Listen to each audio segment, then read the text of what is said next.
Hi everyone, it's Clyde at Vibrant Soap, and I've been noticing this little chill in the air, and after this hot summer it just feels really nice. That means that fall's not too far in the distance there, and also the winter. So this is a perfect time for me to make this toasted marshmallow soap. And I got this fragrance from Rustic Essentials, and the description before I even bought it made me think, oh my gosh, this is going to smell really good. It's got vanilla notes and lemon notes and berry notes, as well as that just a good solid sugary note like a marshmallow. So I thought, how would I make this soap look? And I'll talk about the colors in the color tutorial, and you can hit the button right there, the little eye there, to get into the color tutorial. But I did want to show you the little piping tip that I use. It's actually not so little, but it has a nice size circle there. And I thought what I would do to prepare for this soap is to pour a thin layer of white cold processed soap, and then use this like a cookie cutter and cut a bunch of little tiny marshmallows to put on the top of this soap. So anyway, let's get started with the making of this soap. There's a lot to do. Okay, so I'm gonna soap at about 76 degrees today. And this is one of my new recipes that has, among other things, avocado oil. And I'm gonna blend the oils, kaolin clay, sodium lactate first.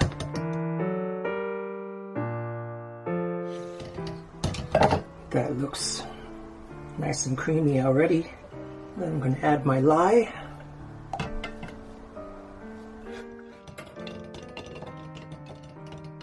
I like to incorporate the lye and the oils a little bit first before I start to blend. It's rising a little bit, but that's okay. This is supposed to darken the soap just a little bit, but we'll see.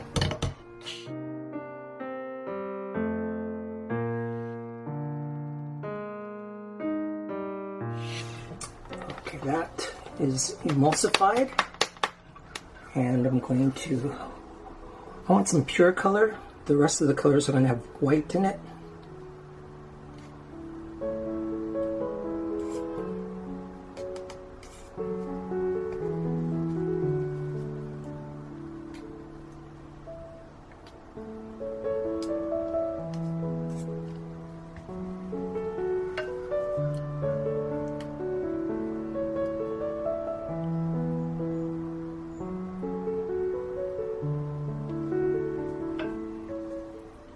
So this will be my toasted part of the soap that has a little more color to it on the top. And I'm going to blend those later. Let's get all of that in there. I think I'm finished with this spoon. Still behaving itself. I'm going to add some titanium dioxide mixed in olive oil.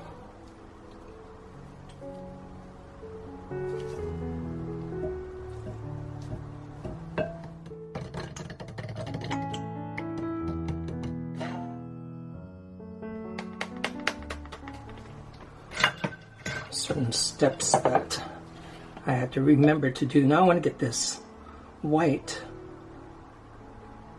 poured in to the gold and copper.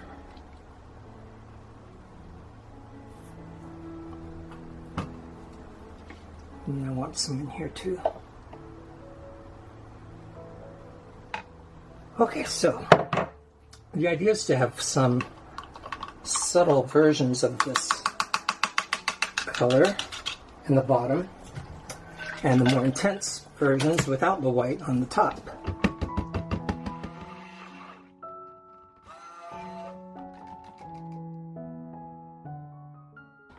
Nice toasty colors.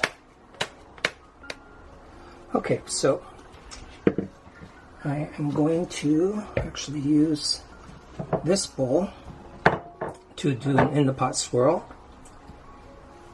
with these colors. Just get some bubbles out first.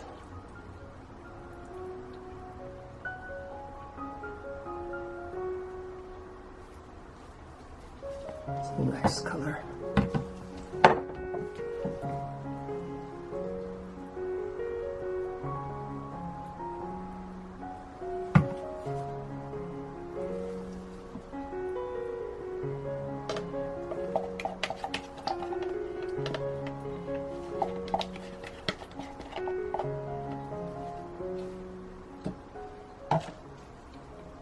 One thing I almost forgot was my fragrance. I better just get it in this one.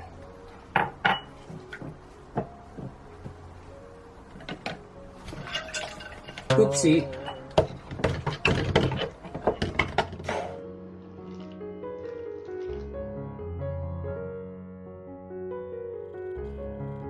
Okay, that changed plans somewhat, but let me see what else I could have done about it except do without the fragrance, which I wasn't going to do.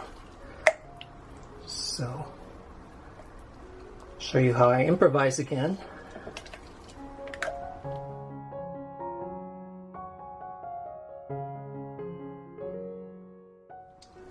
At least it's light in color, so that's good. This is where I'm going to change my idea, but luckily I still have this to do an in the pot swirl with.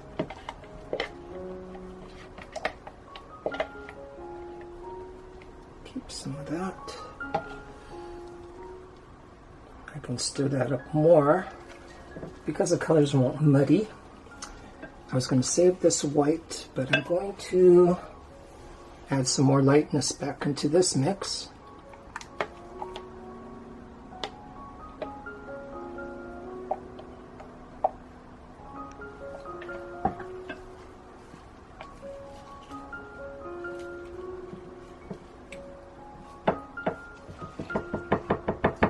And I have a little bit of this darker color to swirl in now. There, now it's not so bad, is it? Talking to myself. Okay.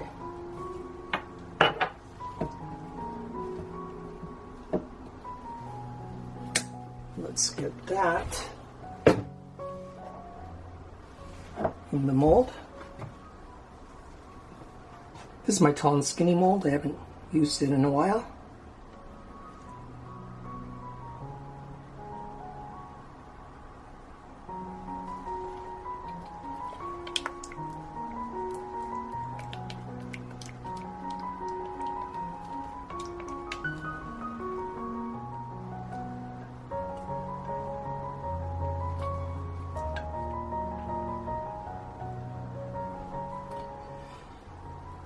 And this fragrance I've been wanting to use also because it just smells so incredible. It smells like vanilla and marshmallows, but a real soft version of that.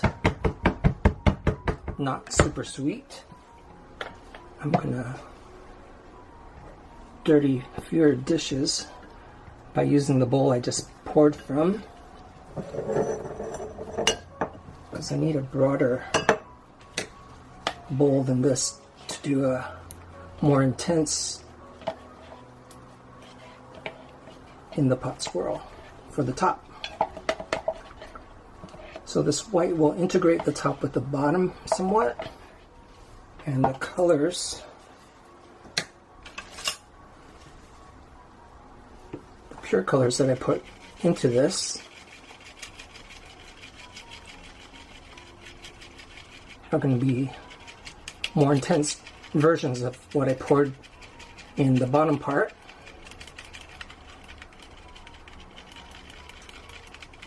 So that's going to be swirled with this white, and then I'll have some leftovers of these pure colors to add on the top. So from bottom to top, it's just getting more and more intense, like it's toasted on top.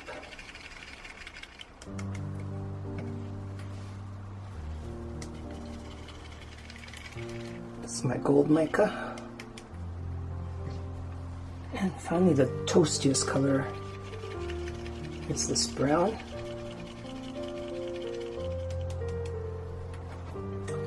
Okay, so they're all going to go in there, keeping a little bit of it in the cups.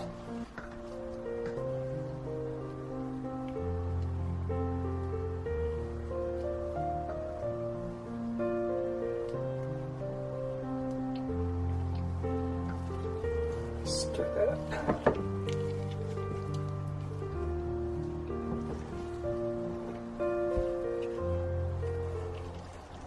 So let's see. I just want to buffer the falling of this soap in there so that it doesn't really break through.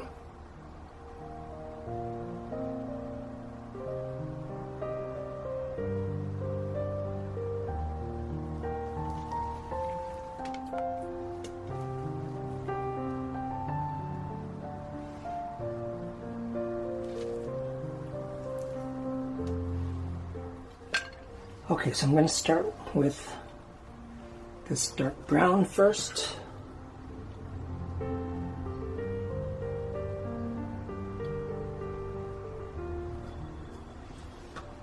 Then go back to these colors.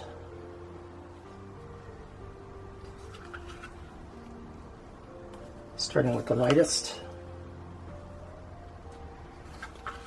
I added the dark just to add some definition between the bottom portion and the top, just so that it signals that change. I'm going to the next lightest, which is this orange.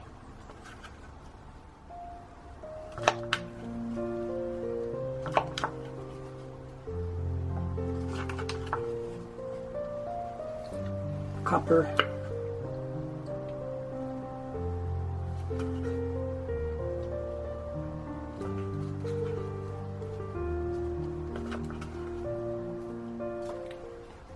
And then the dark. Because where things get toasted, the thing closest to the heat, the top, is going to get the most burnt and toasted. And there's another reason why I want the top to be dark. It's because I have some white cold process soap marshmallows to place on top, and they'll show better if the top is dark. So this was just originally a thin slab of cold process soap, and then I used the back side of a pastry pipe to cut, like cookie cutters, these little mini marshmallows. So those are going to go on top randomly.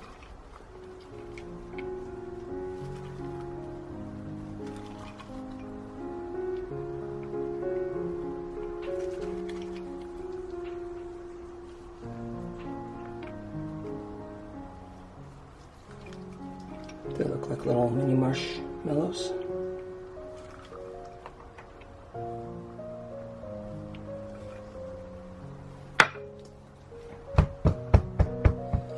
And top that off with some glitter. Sure smells good in this room. I think I'm going to spray a little bit of alcohol on top. And that's it. So this is my toasted marshmallow cold process soap.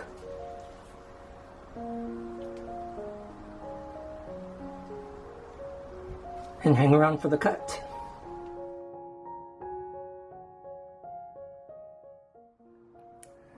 Okay, so who's ready for toasted marshmallows?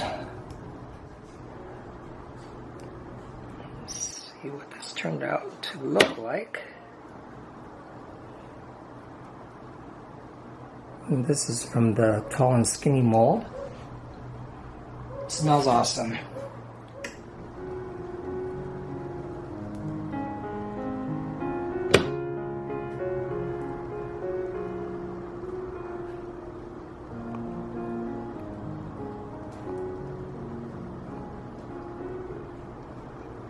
I really like how that toasted area came. Remember that I first poured a little bit of the brown, the darker color, on top so that it would really separate, make it more distinct from the bottom. And I think this will brown quickly enough that I can get some photographs of what it looks like now and what it looks like after it cures a little more. But I think the colors worked well. Thinking of the color of what something toasted would look like. So the browns, the gold, the copper, and the orange, I think really worked well.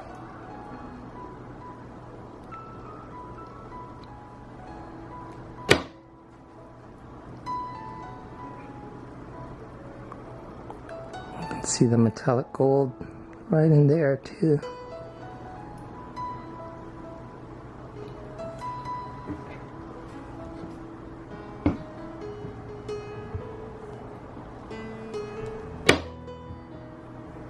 Try to vary the soap's looks, and so definitely using a different mold helps also.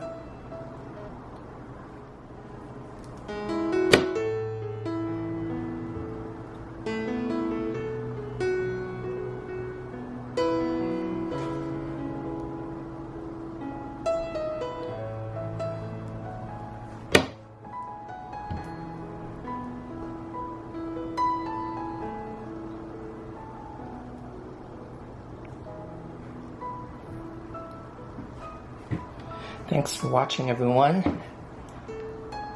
Thanks for the comments, and thank you very much for subscribing. And thank you lately to those people who have purchased soap off the vibrantsoap.com store. Basically what I do is buy my ingredients with money I order, and that means I get to make more soap and make more videos, so I really appreciate that. I don't think I can I fit one more? I can fit one more, I think. So goodbye for now. Thanks for watching, and I'll get another video out next week. If you haven't noticed, I generally get them out every Thursday, so until then, see you later. Bye, everybody.